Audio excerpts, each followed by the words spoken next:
నమస్తే అండి అందరికీ. మేము నిన్న హిందూ హెరిటేజ్ సెంటర్ వెళ్ళామండి టొరంటోలో. ఇక్కడ మన హిందూ దేవుళ్ళనందరినీ పెట్టారండి.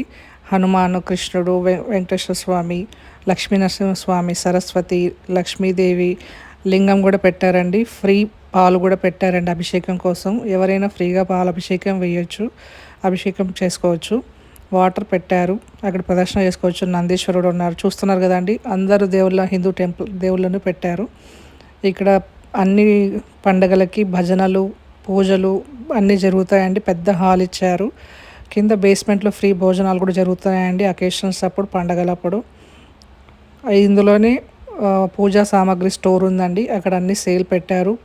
దేవుడి వస్తువులన్నీ, అగరబత్తీలు అలాంటివన్నీ, పూజా సామాగ్రి. అందులో ఇప్పుడు గణేష్ ఐడాల్స్ కూడా అమ్ముతున్నారండి. గణేష్ చతుర్థి వస్తున్నందుకు మనకు ఏ వస్తువుకి లోటు లేకుండా అన్నీ అమ్ముతున్నారండి పూజ చేసుకోవడానికి, పండగలకి అన్నీ అనుకూలంగా. ఇందులో సాయిబాబా, నవగ్రహాలు అందరినీ పెట్టారండి. రాముడు చూస్తున్నారు కదండి. పెద్ద హాల్ సీటింగ్ కూడా ఉంది.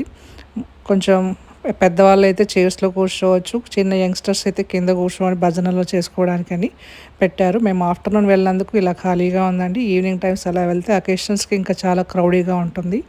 చాలా పీస్ఫుల్గా, చాలా నీట్గా ఉందండి. మెయింటెనెన్స్ కూడా చాలా బాగుంది. చాలా పీస్ అనిపించింది నాకు అక్కడ గుడిలో వెళ్ళినట్టు. హిందూ హెరిటేజ్ సెంటర్ చూస్తున్నారు కదండి. మీ అందరికీ వీడియో నచ్చితే లైక్, షేర్, సబ్స్క్రైబ్ చేయండి. థ్యాంక్ యూ అండి.